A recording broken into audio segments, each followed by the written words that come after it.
كتبت الشعر والحانه بمر الوقت وازمانه، علشان اللي ذي شانه مكانه دوم بالقمه. شجاع بنجل وناسه تعرف مرتفع راسه، واغفلي على اساسه على شجاع بنجل وناسه تعرفه مرتفع راسه، واغفلي على اساسه على العز وعلى الهمة.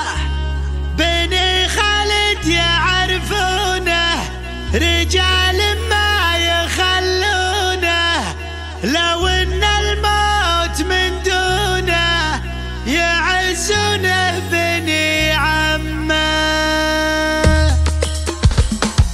كتبت الشعر والحانه بمر الوقت وازمانه، علشان اللي ذي شانه مكانه دوم بالقمه. شجاع بنجل وناسه تعرفه مرتفع راسه، واغفلي على اساسه على العز وعلى الهمه. بني خالد يعرفون رجال ما يخلونه، لو ان الموت من دونه يعزونه بني عمه. عسى الله يحفظ عياله ويربيهم على باله، يريح عندهم باله وينسى همه وغمه، ينسى همه وغمه وينسى همه وغمه. عطاها الرب عبد الله وعبد الله حماها الله، اذا شفته ذكرت الله بها لو صافي متمه.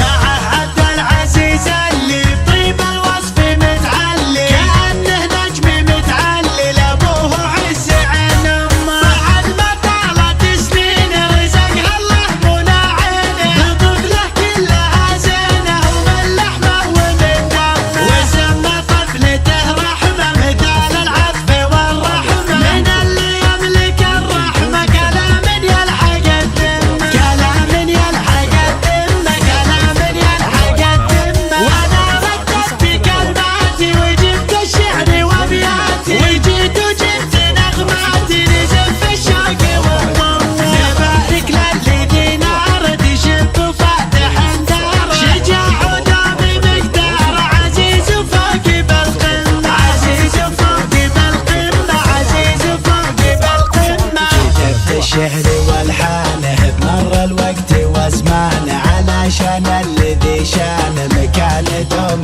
بالقمه. شجاع بنجل وناسه تعرفه مرتفع راسه، واغفلي على اساسه على العز وعلى الهمه. بني خالد يعرفون رجال ما يخلونه، لو ان الموت من دونه يعزونه بني عمه. عسى الله يحفظ عياله ويربيهم على باله، يريح عندهم باله وينسى همه وغمه، ينسى همه وغمه وينسى همه وغمه. عطاها الرب عبد الله وعبد الله حماها الله، اذا شفته